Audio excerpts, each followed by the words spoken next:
The Dark Knight trilogy is one of the best trilogies I've seen in a while.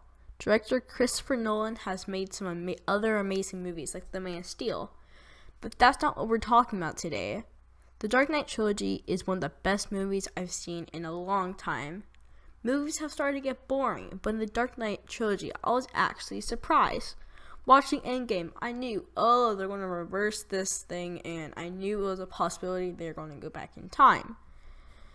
But during Infinity War, I knew a lot of people would die, and during literally every other movie, I knew they were going to solve a problem and live happily ever after.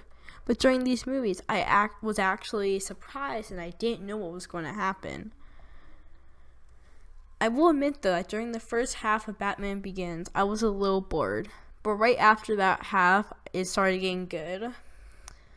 I was so surprised when Ra's al Ghul came back at the end of Batman Begins. I was completely shocked. I'm still really shocked today. Let's talk about what really stood out to me, which is the horror aspect of the movies. It wasn't too scary, but it still made it feel different than other movies I've seen. During some of the scenes with the Joker, though, it was terrifying. He didn't care where he was or who was in there. He would just come and hey guys, how are you doing? And some of those scenes where he dropped the dead Batman fan down from the window with the Joker makeup, that scared me. One moment that really stood out for me in Batman Begins was the fear gas scenes. Really, if fear gas was in it, it really stood out. Because those scenes were just really those scenes were actually really scary. And I liked how even if it wasn't a bad guy, it was so scary. Batman was terrifying. But when he breathed the fear gas, wow, it was actually really scary. Another scene that really stood out for me was at the end of The Dark Knight. The Joker had a bomb on both of these two ships where people were in it evacuating from Gotham because the Joker's in Gotham. It's not a safe place to be. And each side had a remote, and he said that if one of the sides didn't explode the other ship with the remote, they would both die. Which was that's pretty scary. So there was a big fight between both of the ships. One had prisoners on it, another one had civilians on it. Then towards the end of the movie, two people from both of the ships came up to take the remote, and they're both about to push it. But then they went and sat down. So now I'll talk about my favorite movie from the trilogy, which is The Dark Knight Rises. I'm not going to be going off my script this time because there's just so much to talk about. So that I forgot to put in the script. So here we go. Sorry if this part is I just don't know what to say sometimes. That's probably going to happen a lot during this part, so bear with me, I guess. So let's just start about the plot. So Batman is really weak and just can't fight or do anything. He has been in the mansion for a while, and he has to use a cane. He just stays in there, hiding away from oh my god, how do I say this? I forgot. Civilization. Oh my god. I told you it's going to be a bit wacky. And Bane, who was part of the League of Shadows, wanted to finish what Ra's al Ghul wanted to do, which is end Gotham. Just get rid of it. Kill everyone and stuff. Which is not good. But anyways. So, and he had he had a little army and things, and Batman had to fight, and he completely lost, and he was sent to a prison where Bane lived when he was a kid. And you were allowed to escape, but it had only been done once, which was by Bane. And it's just, so he was like, oh yeah, I can escape, it can't be that hard. If a kid could do it, of course I can do it after a little training. And he trained, and he got up there, he put the harness on, because, yeah, I don't know why I had a harness, but he did. And he jumped, and once he got to the hardest jump, he jumped, and he missed it. He just completely missed it. He went up again, like a few weeks in the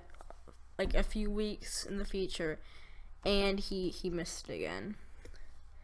Finally, he decided he was going to go up without the harness, because now the only thing that was going to make him make it was death. Because if he didn't make it, he would die. And he got up there, and he died. Yeah, the credits roll.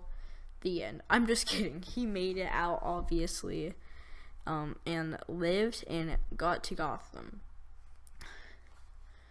Bane has an atom bomb that they're going to explode. While Batman was in the cave, the prison cave thing, Bane exploded a football field and just took Gotham, held it captive, and it had a bomb that was set to explode in like a few months. The U.S. military came, but if they entered Gotham, they would all explode. Everything would explode and everyone would die. It's an atom bomb. It's a nuke. Of course they're all going to die. No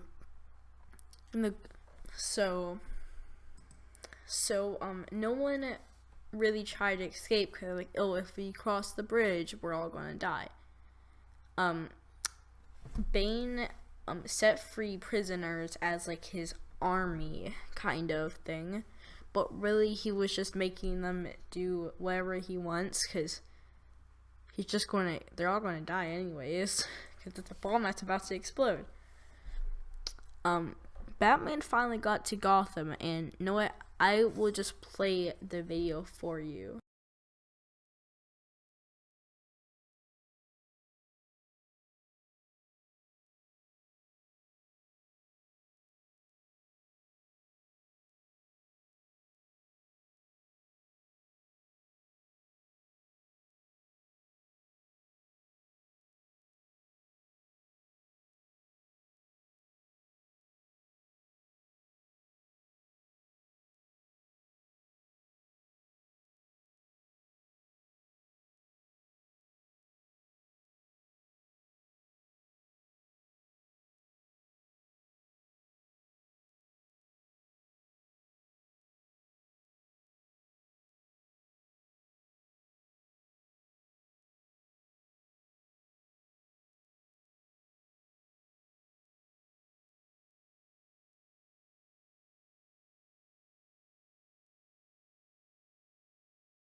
Okay, so there's one more part I forgot to talk to you about, which is Two-Face. Now, Two-Face was an interesting villain, because in the start of The Dark Knight, he was a good guy. He was actually the mayor.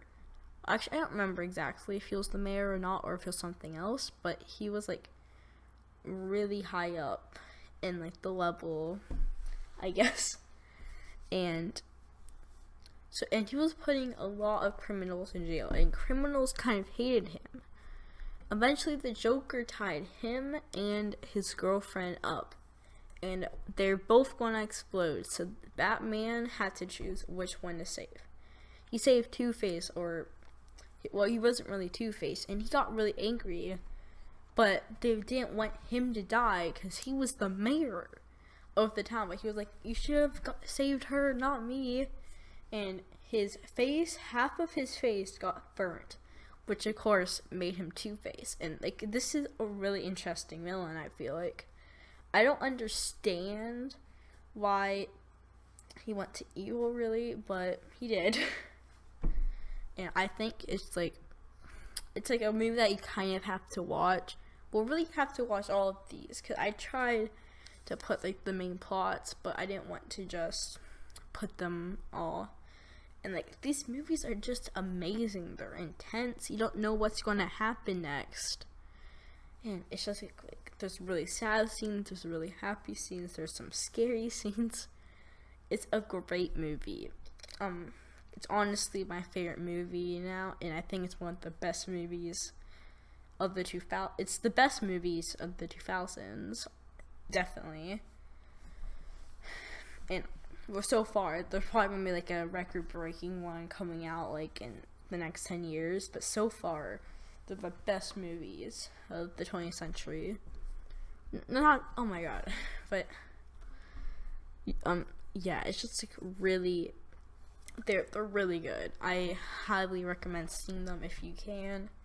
They are a bit gory, but they're just amazing. Like, they're great movies.